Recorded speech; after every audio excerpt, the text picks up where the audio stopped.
biggest enemies to this kind of stuff are going to be some of the very people they believed would be their biggest help.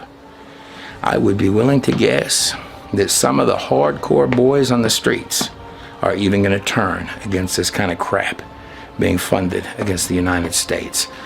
Look, even Warren Buffett said the other day, didn't he? He's a bright guy. What does he know? He said, I don't think he ever bet against America. But anyhow, and I listened to him. I like him. I take his advice. But here's where, in my spirit, I felt when all of this started, or sort of started, I felt this word in my spirit. And that one word was backfire. And I think you're going to see not black and whites go against each. Well, there's going to be, I think you got more roughage to come. But I think in the end of it, you're going to see the Spirit of the Lord take hold. And you're going to see groups of people come together more than they ever have through the very use and mechanism of the parties that were trying to drive people apart. You know, of the fruits of the Spirit, love, joy, peace, patience, self-sacrifice, self-control, against such there is no law. The greatest of these is love.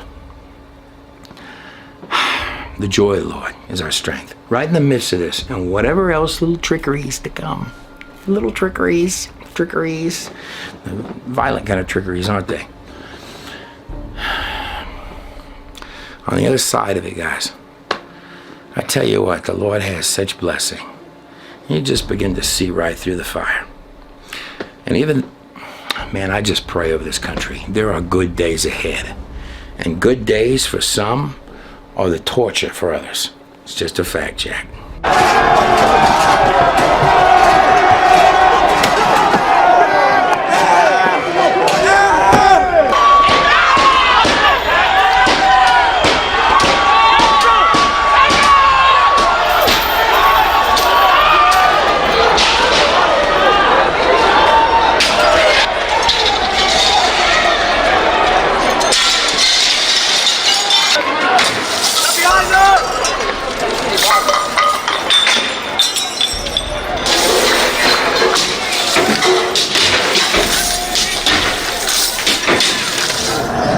I support the men and women in the military. I am offended by anyone that supports the destruction and looting of other people's homes, their property, putting their lives, the murder of police officers. So, and these protesters are being found with phone numbers on their arms, and those are bailout numbers who you can call if you get arrested if you're a protester, and that's part of the good old-fashioned protesting rules of Antifa instructions and also Soros-style funded protester, go burn down some buildings type of instructions. But in the cases of these folks here, you're having arrests of people that are being found with, this is the area of town you're going to destroy. This is the area of town that you need to do this to, that to, the other to. And I don't know where those instructions are coming from. But I'm just telling you that you appear to be involved in some set of people itching for a new kind of war against America.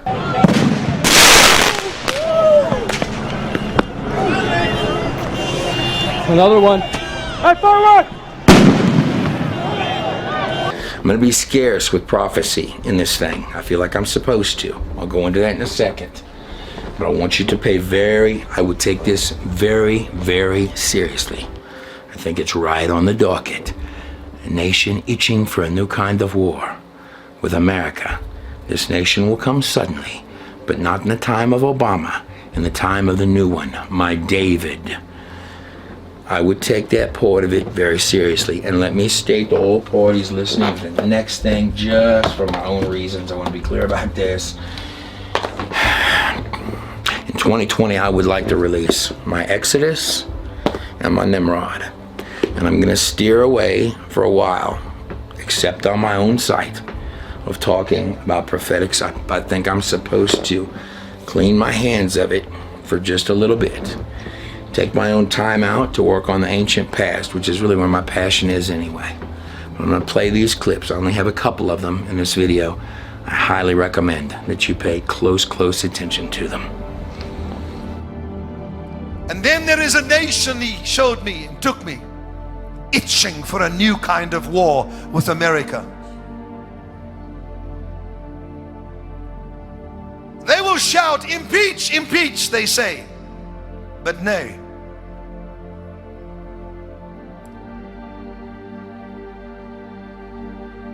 This nation shall come very subtly, but he shall not come in the time of President Obama. They shall come when this new one arises, my David, that I have set aside for this nation. A man of prayer. Or someone from the medias, particularly the left medias, that's been asked to look at these tapes. On this particular one, I'm not going to go far into it, guys. I'm about to play you 2 clips of prophecy. That's all I'm going to do in this. And they're specifically ones that I have used before. Guys, it's time to choose what you believe. Choose wisely and commit to it all the way. But there's quite a few prophetic things, how do I phrase this, that I don't feel like in my spirit, things I have not talked about before, that I don't feel like I'm supposed to share until some things pass. This too shall pass. But I want you to listen carefully. After he says, impeach, impeach, they say but nay. So following the impeachment, then a new Snowden arises. So highly embarrassing moments for some crowd. And then, am I impressed with the strength of your men's legs? Just follow the train of things. And my edge of prophecy over there on God in a Nutshell, I share as much as I'm comfortable with until after some things pass. And then and there's a problem. Where are my people gathered? Where are my people gathered? Oh, and then it ends with, you have been humbled, and then some more. And then the sounds of great victory.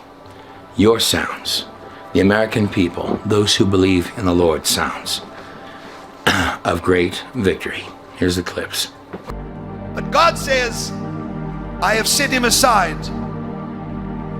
They will shout, impeach, impeach, but this shall not happen. And then God says, highly embarrassing moments when another Snowden arises. And people will become very afraid. They'll say, we have no protection. And then God says, am I impressed with your weapons of war? Am I impressed with the strength of your men's legs? Ha! I have said I will bring this nation to its knees. And God said, you have been humbled, and yet some more. And then you shall hear the sounds of great victory. For where are the people gathered? Where are my people gathered? Where is the sound of unity from my people? I want just this crowd here and all the thousands watching all over the world, just do me a favor, just for about 30 seconds, raise up your voice and shout, come on! Notice how most all of these protesters, and these folks are of the far left persuasion, most of them, they're not following it. Hey man, all the social distancing and needing of a face mask, boy, that went out the window like that. And more than this, if they can get out in mass like this to come and destroy buildings and steal other people's things and hurt people, in some cases kill people, but they need mail-in ballots because they can't go vote?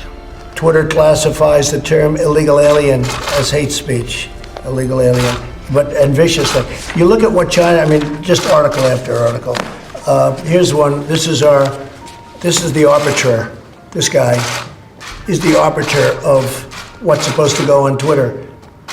He's the one he thought, and if you use CNN as a guide, CNN, which is fake news, he uses CNN as a guide. His name is Yoel Roth, and he's the one that said that mail-in balloting, you look mail-in, no fraud, really? Why don't you take a look all over the country? There's cases all over the country. If we went to mail-in balloting, our election all over the world would look as a total joke. But openly censoring the President of the United States Twitter posts that the President, the Commander-in-Chief of our military, is posting something, and they're in essence editing the post of the Commander-in-Chief, the head of the military of the United States of America, to shift it to calling it false information, calling it whatever it is defined as. And that particular tweet is one that they censored, where it's stating basically coming against the politics of mail-in balloting. When we did the coverage of the Hillary Clinton, between Donald Trump and Hillary Clinton, there were crates that we were finding all over the country of mail-in ballots, of these claimed mail-in ballots that would show up, trucks full of them. Now I want you to look, because crowds like this can't go vote, correct?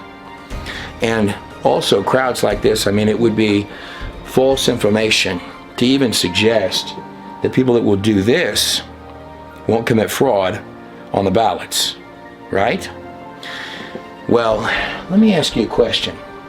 If it's possible to give instructions to shady type groups that are organized to go burn your world to the ground after they're trying to burn your economy to the ground and burn properties to the ground,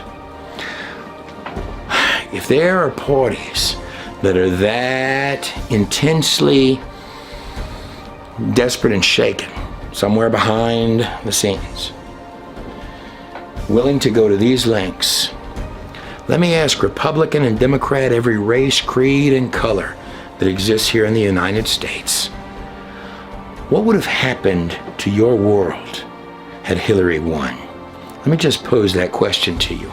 But I want to look at one other tweet. We're going to breaking news, though, continuing to follow the latest on the Precinct 4 deputy constable who was killed in a friendly fire incident overnight. Yeah, that constable was investigating a home with a Fort Bend County deputy when something happened, and the deputy reportedly shot the deputy constable, rather. This morning, we are tracking this news with team coverage. Channel 2's Vincent Crivelli is in Sienna Plantation tracking how this happened, while our Kathy Hernandez is at the hospital. Kathy, this is on a lot of people's minds right now. What do we know about that deputy constable? Absolutely, a very somber moment for everyone in law enforcement. They tell us that Deputy Constable Caleb Rule was a father, a husband, and longtime servant of people in Fort Bend County. And just minutes ago, I spoke with a captain over at Missouri City Police Department. They say that he worked in multiple roles there for 14 years, and he also sadly has 5 children. This tweet comes one day after that Donald Trump, the President of the United States, the Commander-in-Chief of our military, has asked them, these companies with this large influence, to not shade posts from the President. It's dangerous ground to be using large spheres of influence to literally modify, in this instance, the words the Commander-in-Chief of the military and the President of the United States. This is what Donald Trump tweeted. He said, these thugs, talking about the people burning the cities down, looting, murdering. Looting is causing burglaries, breaking into properties to steal and destroy things. Looting starts, the shooting starts, beginning with rubber bullets and tear gas. But we then saw the driver reverse, suddenly slamming on the gas pedal. The crowd started running, including myself and my news crew. Now, the SUV continued to make a U-turn on Santa Clara, and that's when it ran over 2 people.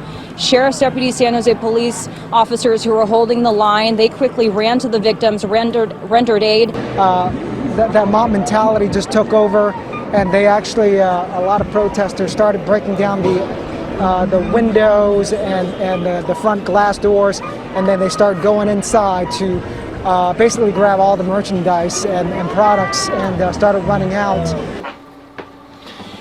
They edited this post stating that it's violated Twitter's rules, that it glorifies violence. So what they've done is they've switched the president's words. There's not a lot of ways to misunderstand what they're stating here, that the Commander-in-Chief of the military, sending military aid, is stating that he disagrees. He believes the looters are thugs, which is what it is. Burglars are thugs. And that he's willing to use force to protect the American people. That we're looking at right now that are burning, both one on each side of Walgreens. And that prompted again the police to deploy tear gas, at least 4 or 5 canisters of tear gas deployed, and that made the crowd and that forced the protesters to leave this area.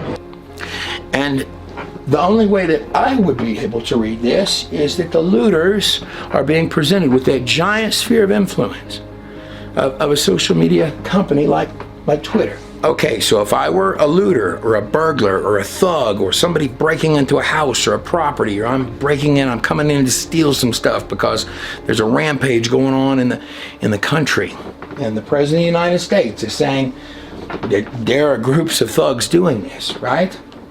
And not only, and the governor of this particular state, Tim Walz, a Democrat governor, this is happening the law just in the Democrat states, not to bring it up. Whatever the case, at this moment, I'm trying to help this guy out. It's the president, right? That I have told him, Tim Walz, the governor, that the military is with them all the way. I'm sending military help. It's got so bad. Nora, 24 hours ago, this was all a bustling business district. Take a look at it now. It is a shell of what it used to be. In fact, if you look in the rubble, it is still smoldering. Even at this hour, people are looting buildings, and some buildings are still burning to the ground. And that's why the National Guard is being called in to try to tamp the tension down. But here's what I know. The surrounding that very day, when they were doing these editorials, or, you know, I guess political editorials on top of, or that's, you know, sort of the way it looks, on top of the president's post, not in this one, in this particular case, discussing sending aid to areas that are being annihilated, war-torn, like you're in Beirut or Lebanon, at the height of its, you know, jewelry stores being broken into and looted, and video of it all over the place. And then it comes up, you know, the editorial even comes up above the president's thing, and, you know, makes it look like that the, you know, I'm just suggesting, guys, this could make the police that are on the streets where this is happening, being that the president's stating that he, you know, that this is a system he's using to message, is the Twitter system. And